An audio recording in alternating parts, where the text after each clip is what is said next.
Mateus. E eu gostaria que você abrisse a sua Bíblia no Evangelho de Mateus, no capítulo 22 e no verso 36. A Carlinha, ela sofre comigo com os PowerPoint, que eu não combino nada com ela e ela, coitada, sofre. Deus vai te dar um galardão maior do que os outros, Carla. Mateus capítulo de número 22 e o verso de número 36, diz o seguinte, vamos ler o verso 34 também.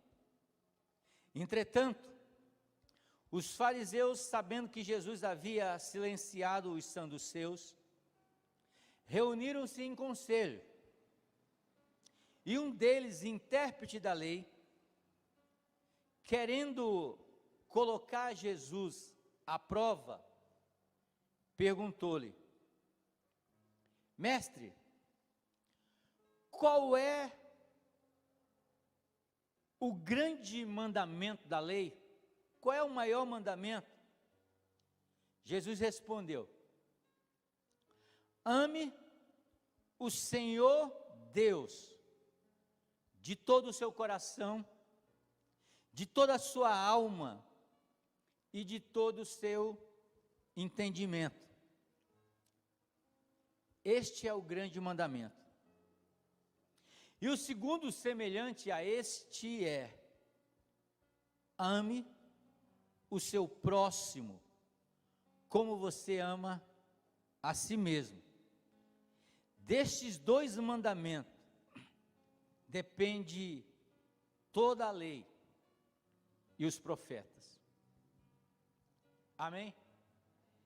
Jesus, ele deixou o grande mandamento junto com a grande comissão, o mandamento de amar as outras pessoas e o mandamento de que cada um de nós fomos enviados por Ele para ganharmos almas, para falarmos do amor de Deus.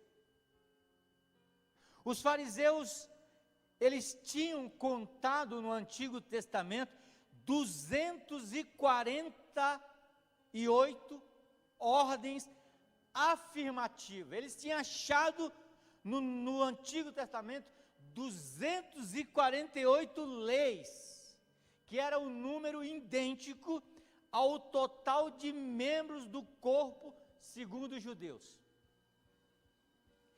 365 ordens negativas, que equivalia a um dia por ano. A soma seria exatamente de 613 ordens, que era o número das letras dos 10 mandamentos. Os fariseus eram muito religiosos.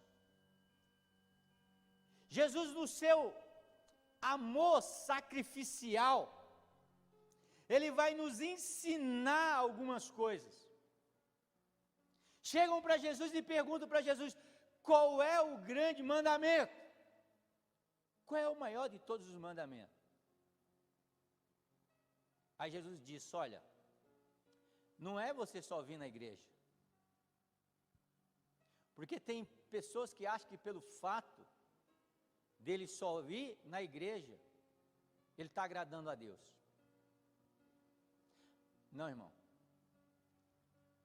O mundo está cheio de pessoas religiosas. Eu já falei várias vezes aqui, eu não sou uma pessoa religiosa, de verdade. E quem me conhece, sabe que eu não sou religioso. O Jesus que eu vivo é um Jesus que está fora das quatro paredes da igreja. Aqui eu venho juntamente com o seu povo a adorá-lo. Mas a minha vida com Deus, ela não se reflete a um culto de domingo, a um culto de quarta-feira. A minha vida com Deus se resume a tentar agradar a Deus durante as 24 horas da minha vida. Os fariseus chegaram para Jesus e falaram, olha, eles tinham um conceito que existia 613 leis que precisavam ser cumpridas. Você já imaginou isso, irmão? Se essa igreja fosse uma igreja que falasse, ó, está aqui a lista, você é membro da igreja, está aqui uma lista, ó, ela tem algumas páginas, você precisa cumprir esses 613 mandamentos que Jesus deixou. Você nunca ia conseguir. Você ia ter que ficar mentindo para que as pessoas não descobrissem que você era um hipócrita. Falar hipócrita, minha filha de manhã falou assim para mim, pai, que ela veio pedir um ovo para mim, eu falei aquilo que eu falei para vocês, ó, o significado é Jesus. Só que a gente ganhou um chocolate, e foi 4 para cada um. E ela falou, pai, se você comer o chocolate depois do jejum, você é hipócrita. Eu falei, eu vou comer, ó, eu vou ser hipócrita. Mas a hipocrisia está exatamente a gente querer ser algo para as pessoas que a gente não é para Deus. 613 mandamentos que eles fingiam em cumprir. E aí chegaram para Jesus e falaram, olha, desses 613 mandamentos que nós trouxemos como herança dos nossos antepassados, qual é o maior mandamento? Jesus disse, o maior mandamento é, ame a Deus de todo o seu coração e de todo o seu entendimento. Jesus está dizendo, ame a Deus de corpo, porque quem ama a Deus de todo o seu coração, olha o que ele vai dizer aqui, ame ao Senhor teu Deus de todo o seu coração, de toda a sua alma e de todo o seu entendimento. Ele está dizendo, você tem que amar a Deus por completo. Você tem que amar a Deus com o seu corpo, porque, por exemplo, quem ama a Deus por completo, porque ele está dizendo, olha, ame a Deus do seu coração, do seu entendimento e da sua alma, corpo, alma e espírito. Quem ama a Deus com o seu corpo, ele vai estragar o seu corpo? Sim ou não? E aí às vezes a gente discute aquela questão, tipo, aquela pergunta tão simplória, tem umas perguntas tão bobas que eu escuto desde quando eu me converti, pastor, é pecado beber? A igreja proíbe a gente de beber? Aí eu vou falar, se a igreja proibisse você de alguma coisa, nós não passaríamos de religiosos. Mas a pergunta é, você ama a Deus com todo o seu corpo? Porque se você ama a Deus com todo o seu corpo, você vai entender que o cigarro, você vai entender que a bebida é algo que o quê? Que destrói o seu corpo. Então se é algo que está destruindo o seu corpo, você não está cumprindo o grande mandamento que Jesus Cristo disse, ame a Deus com o seu corpo, com a sua alma e com o seu espírito. Respondeu para você? Se você ama a Deus com todo o seu corpo, você não vai ficar, sabe, tirando a sua lã e se mostrando no Instagram. Porque hoje é culto de mesa.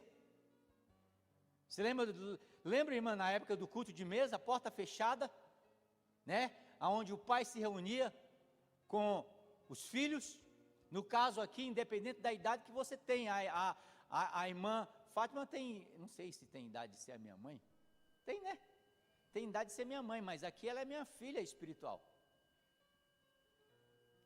Então, Se eu amo a Deus de todo o coração, de todo o entendimento, de todo o meu corpo, eu não vou postar fotos minhas no Instagram e no Facebook sem lã. Porque às vezes a gente olha algumas fotos e fala assim, não é possível, tira aí que você frequenta a igreja do Nazareno, pelo menos da 8ª. Não é certo. Por quê? Porque o maior mandamento de Deus é: ame a Deus com o seu corpo, com a sua alma. A alma fala da mente, daquilo que a gente pensa, daquilo que a gente olha. Se Deus mostrasse num telão como esse aqui, a gente vai arrumar isso até a semana que vem, meu irmão. Foi de improviso aqui, e dei graças a Deus pelo pessoal do audiovisual que nos ajudaram aí. Mas se Deus fosse mostrar num telão, muitas vezes como nós homens olhamos para as mulheres, como seria? Isso fala da nossa mente, daquilo que nós pensamos. E o nosso espírito? Será que nós amamos a Deus com o nosso espírito?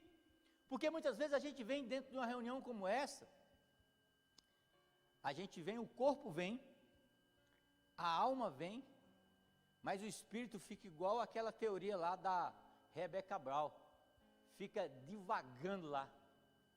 O espírito está, só Deus sabe onde está o espírito.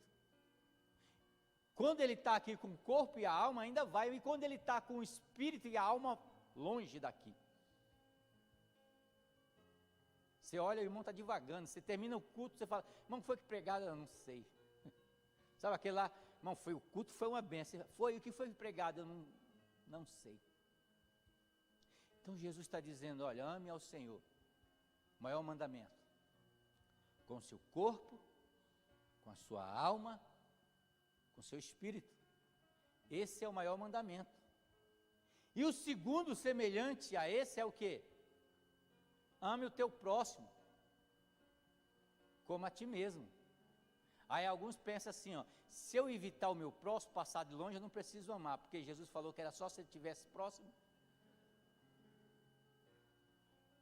Não é bem assim. Paulo lá na frente, ele vai resumir esses dois mandamentos de Jesus em um. Ele vai dizer, ame ao Senhor como a ti mesmo.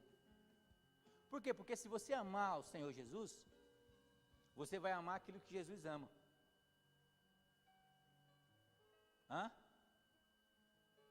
Você vai amar aquilo que Jesus ama. Então, o amor sacrificial de Jesus, eu aprendo que ele sofreu conspiração dos seus. Ele foi traído pelos seus. Olha o que diz o verso de número, capítulo 26, o verso 2. Como vocês sabem, né? Capítulo de Mateus 26, verso 2 a 4. Olha o que diz. Vocês sabem que daqui a 2 dias será celebrada a Páscoa. Então ele estava falando isso, que dia da semana? Sexta. Ele diz, daqui a 2 dias será celebrada a Páscoa, e o Filho do Homem será entregue para ser crucificado. Então os principais sacerdotes e os anciãos do povo se reuniram no palácio do sumo sacerdote chamado Caifás, e deliberaram prender Jesus à traição e o matá-lo.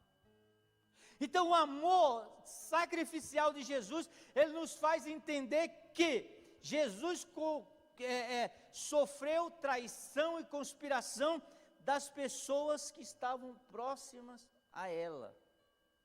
Então aprenda uma coisa, irmão, você será muitas vezes injustiçado, você será criticado, você será abandonado por pessoas que você acha que vão ficar com você para sempre. Sabe por que a traição dói, irmão? Porque a traição nunca ela acontece de alguém que está longe da gente. É sempre quem está perto da gente. E é por isso que dói. Porque se fosse de alguém que você não conhece, ó. Mas quando é da gente de alguém que está ali junto com você, comendo seu bocado junto com você, isso dói. Só que a gente tem que aprender que se Jesus foi traído, nós também somos traídos.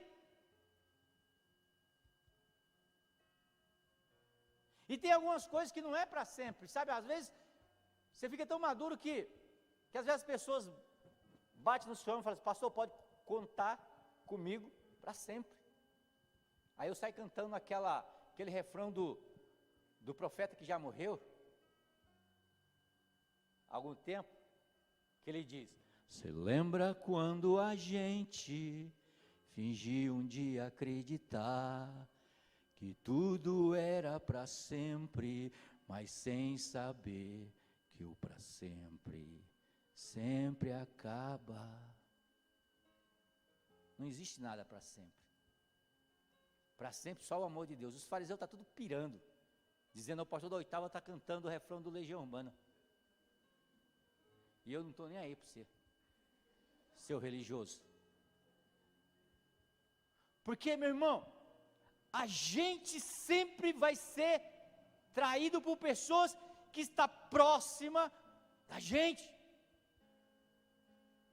E nada é para sempre. A única coisa que é para sempre é o amor de Deus pela sua igreja. Porque as pessoas mudam.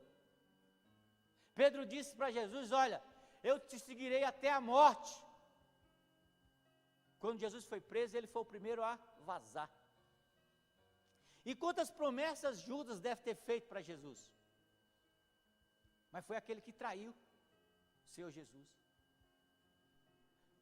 Então nós devemos entender que muitas vezes nós vamos sofrer por pessoas que vão estar próximas de nós, e você acha que ele vai ser sempre fiel para você, mas na realidade ele não vai ser.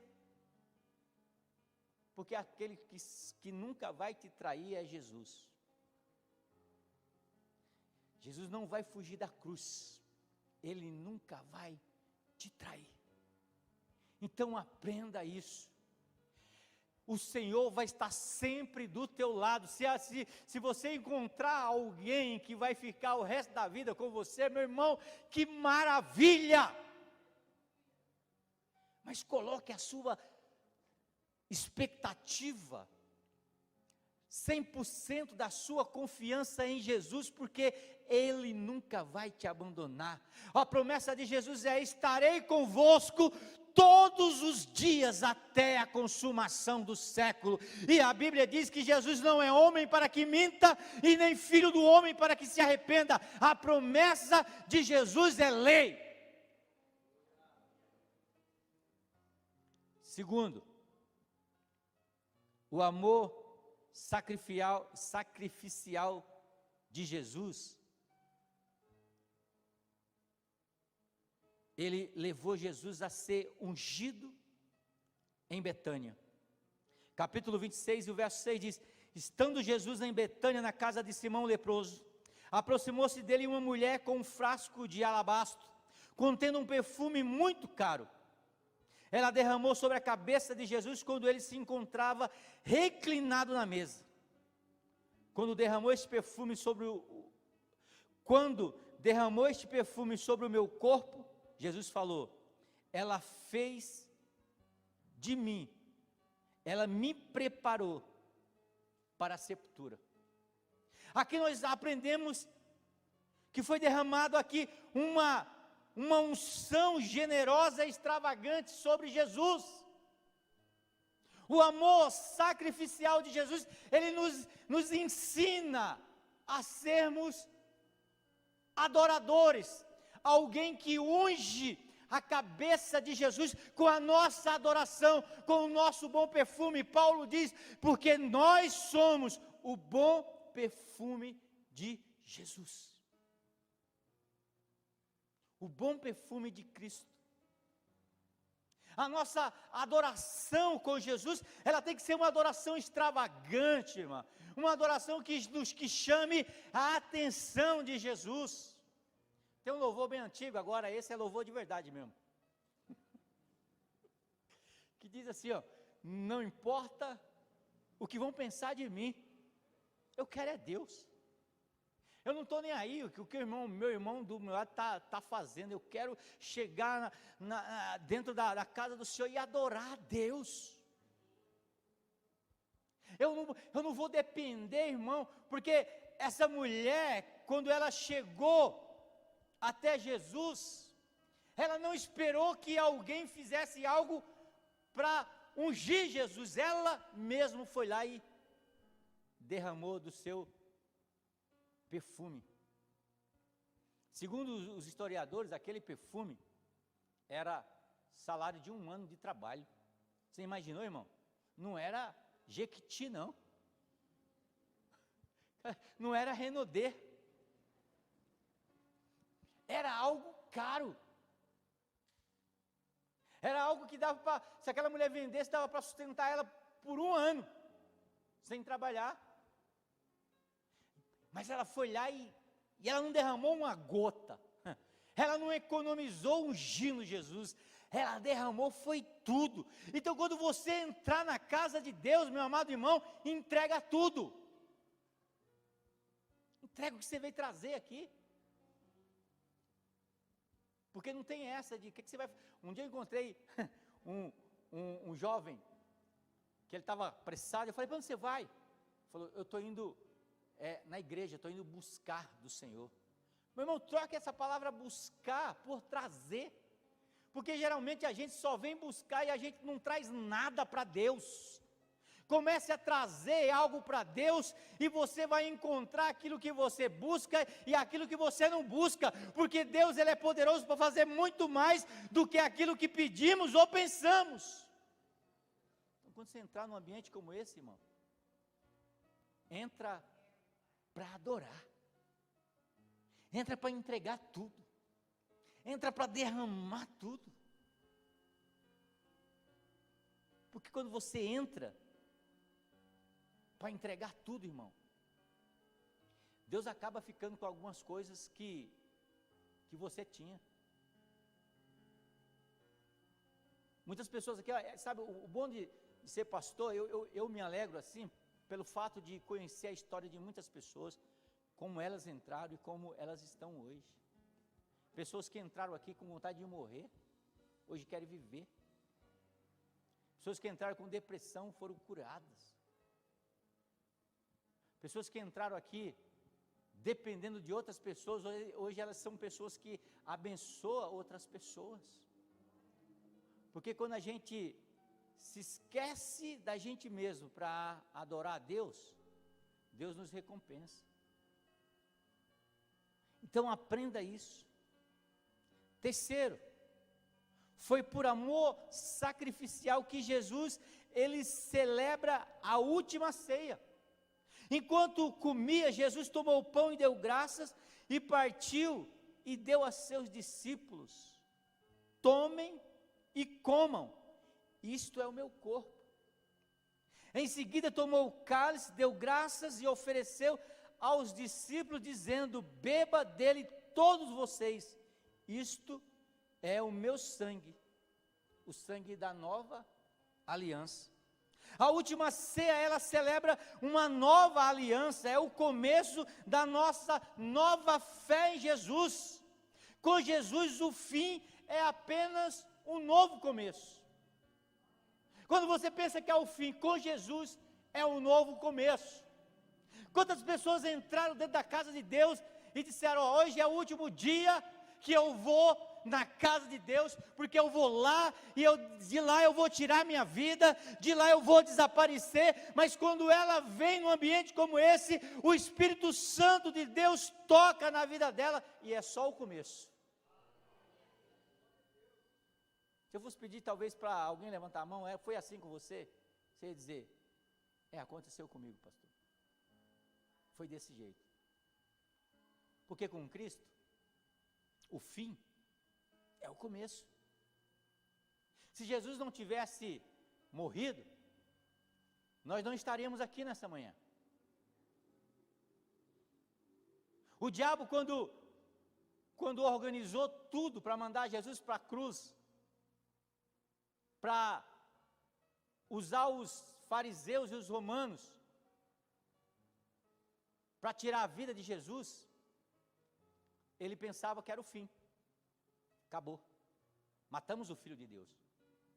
Sabe, eu tenho até uma teoria que a Bíblia diz que quando Jesus estava ali na cruz, que ele deu o último brado, Senhor, a Ti entrego o meu espírito.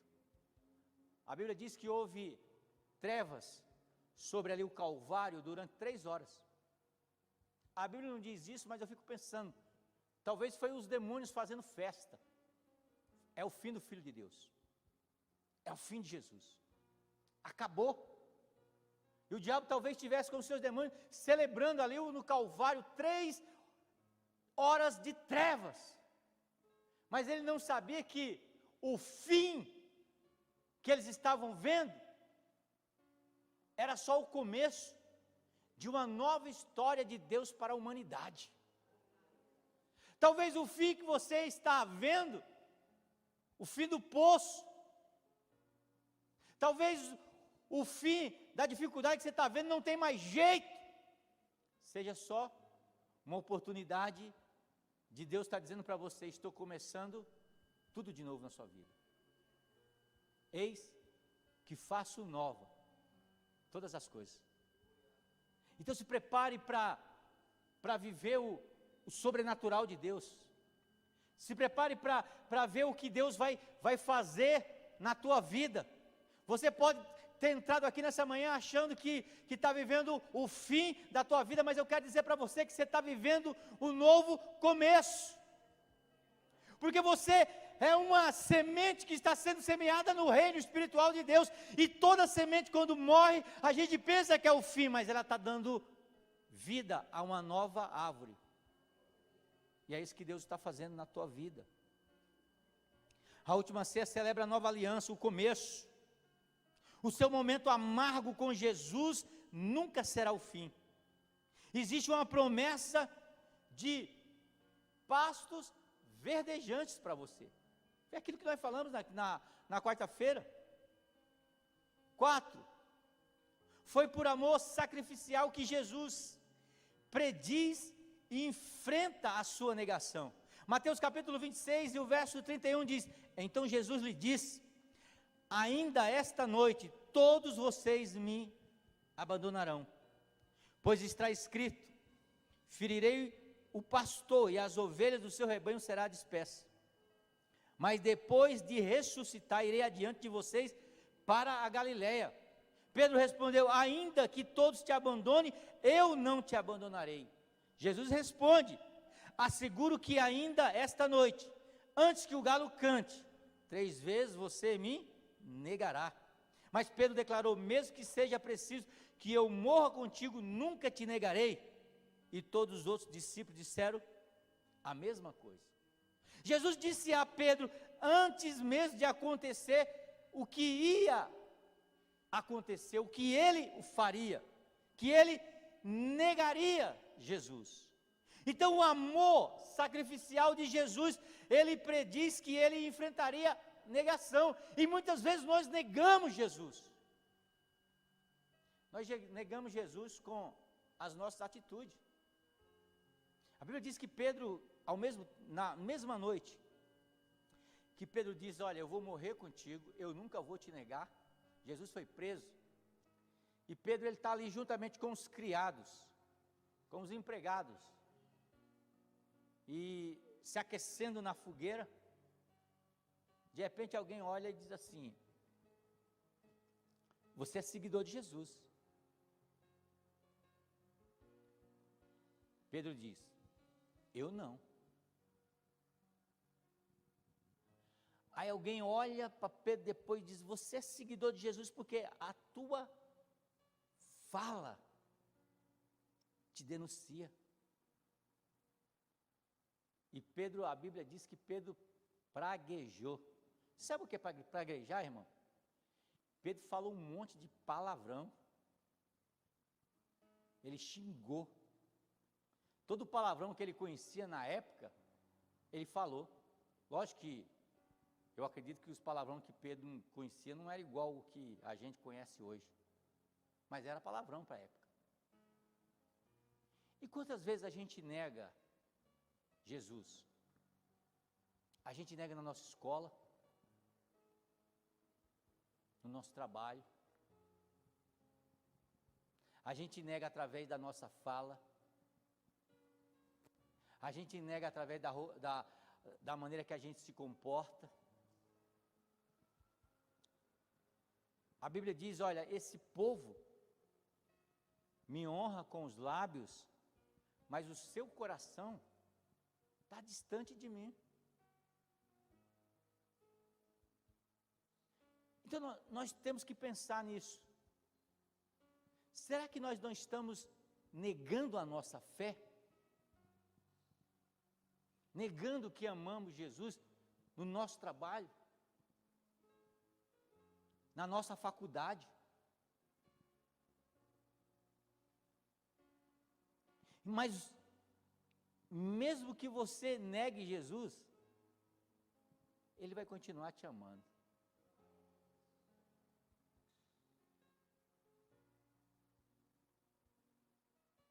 Tem um texto que diz que quando Pedro nega Jesus, ele está ali. Eu até acho legal que mostra isso naquele filme lá do Mel Gibson lá. Como é que é o nome? Paixão de Cristo. Quando Pedro nega Jesus, ele está ali acorrentado, ele sendo puxado, ele dá aquela olhada assim para Pedro. Eu imagino que aquele olhar deve ter entrado na alma de Pedro. Pô, você falou que não ia me negar, está me negando. Porque dizer que nós somos crente aqui dentro, irmão, é fácil demais. Agora, testemunhar lá no meio, da onde a gente está, onde as pessoas estão lacrando qualquer coisa, é difícil. Mas Jesus conta com você, que você seja testemunha, que você não negue Jesus lá na sua escola, como professor, onde vem umas ordens absurdas que muitas vezes a gente fala assim: cara, o que eu faço agora? Ora a Deus e pede direção. Deus vai te dar sabedoria para que você possa testemunhar do amor de Jesus. Amém? Pula, Carla. Quinto, foi preso e torturado. Foi por amor sacrificial que Jesus foi preso e foi torturado. Mateus capítulo 26, verso 47 diz: enquanto ele ainda falava, chegou Judas, um dos 12, e com ele estava uma grande multidão armada de espada e vara, enviada pelos chefes dos sacerdotes e líderes religiosos do povo. O traidor havia combinado um sinal com eles. Disse: aquele quem eu saudar com um beijo, é ele. Prenda-o. Dirigindo-se imediatamente a Jesus, Judas disse: salve, mestre, e o beijou. E Jesus perguntou: amigo, o que o traz? Então os homens se aproximaram, agarraram Jesus e o prenderam. Mas tudo isso aconteceu para que se cumprisse as escrituras dos profetas. Então todos os discípulos abandonaram e fugiram. Jesus é a única pessoa na terra que nasceu sabendo que iria morrer de uma forma covarde, cruel, sacrificial. Ele foi preso, torturado, humilhado por amor, em cumprimento às Escrituras. Ele não desistiu de nos amar.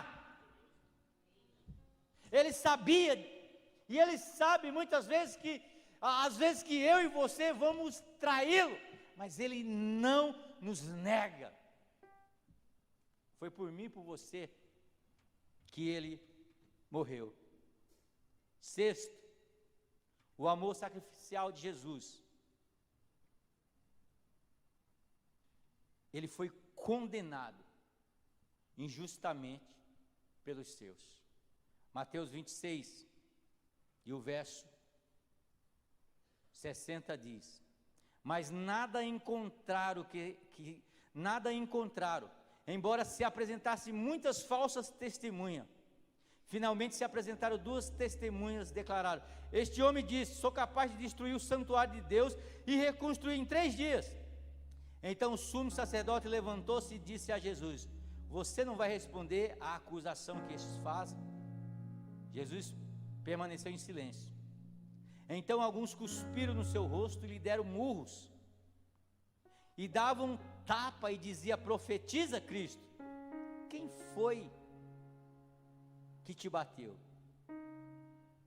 Você só pode ser ferido por quem está perto de você, física e de uma maneira emocional. Ninguém mais pode te ferir.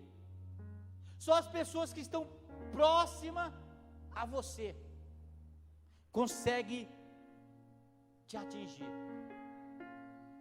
conseguem te ferir. Mas mesmo que sejamos feridos por pessoas que estão próximas a nós, o Senhor tem um bálsamo de cura para a nossa vida. Jesus, Ele, pelo amor sacrificial dEle, Ele foi morto. 9, Carla. Mateus 27, 45 diz: e houve trevas sobre a terra, do meio-dia a 3 horas da tarde. Por volta das 3 horas da tarde, Jesus bradou em alta voz: Elohim, Elohim, lama sabachthani, que significa: Deus meu, por que me desamparaste? Jesus, naquele momento da sua morte, ele se sentiu órfão, ele se sentiu desamparado por Deus. Sabe para quê, irmão? Para que eu e você fôssemos adotados como filho de Deus. Ele declarou ao Pai os seus sentimentos de abandono. Ele passou pela solidão para que vivêssemos em comunhão com Deus. Não foi fácil para Jesus assumir o nosso lugar e passar por todo o sofrimento. Mas Ele fez isso por amor. Eu gosto de uma parte de um vídeo do Paixão de Cristo, que quando Jesus está ali morrendo na cruz, cai uma gota de água como se fosse uma lágrima dos olhos de Deus. Foi por amor. Foi por amor. Foi por amor que Ele sofreu, que Ele se sentiu órfão, para que eu e você fôssemos adotados na família de Deus. Você não precisa se sentir uma pessoa sem pai, porque o amor de Deus por nós fez com que Ele, por um momento de tempo, abandonasse o seu filho para poder trazer você para os braços dele. Foi por amor Fique de pé. Quero orar com você.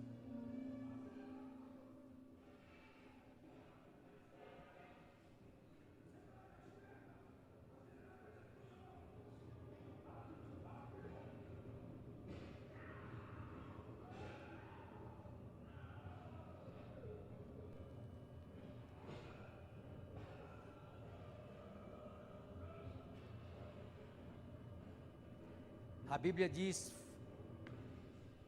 3 horas de trevas.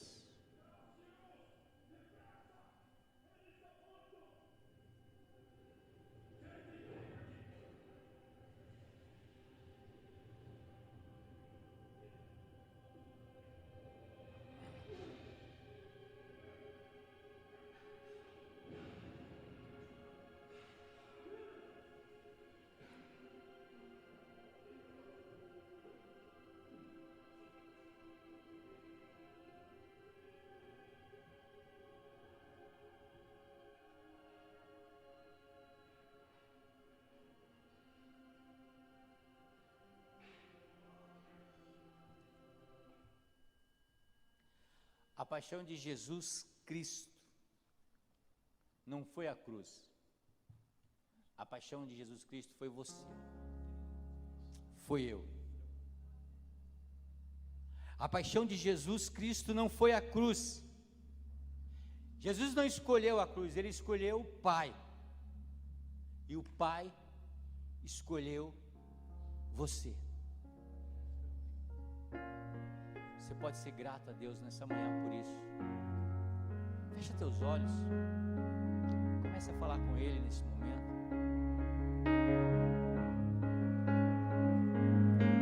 Faça a sua oração a Ele. Vitorioso és, na tempestade está. Teu nome infalível é. Os reinos vêm e vão, teu trono acima está. Teu nome imutável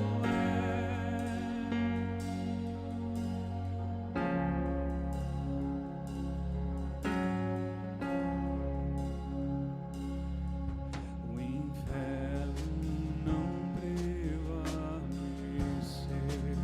Senhor, nós te louvamos, Pai. Nada irá me impedir, eu te adorarei.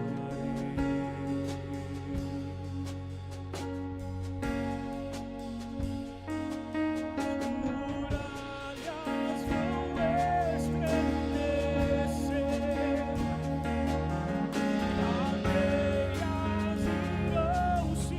romper enquanto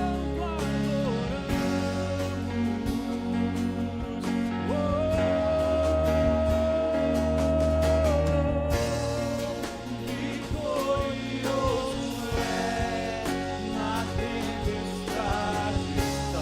Teu nome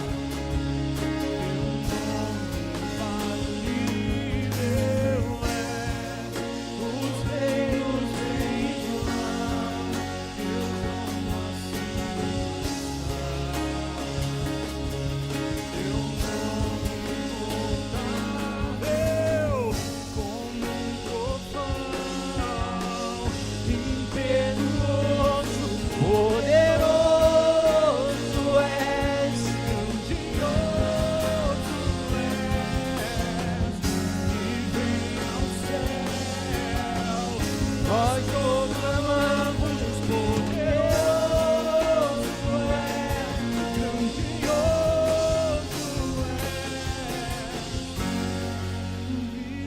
vitorioso és, na tempestade está. Teu nome infalível é. Senhor, nós te louvamos, Pai. Muito obrigado a Deus, porque entendemos que foi por amor, Senhor. Não foi pela cruz, mas foi pelo amor que o Senhor sentia pelo teu povo. Foi pelo amor que o Senhor sentia por aqueles que que estariam reunidos nessa manhã, nesse dia, te louvando, sendo grato. O Espírito Santo sopra da tua vida, na tua igreja. Cantarabassuri, cantarabás. Vem Espírito Santo, vem Espírito Santo, vem Espírito Santo. Aleluia, aleluia, aleluia, aleluia, aleluia. Ele ressuscitou, Ele ressuscitou, Ele ressuscitou. Aleluia, dá glória.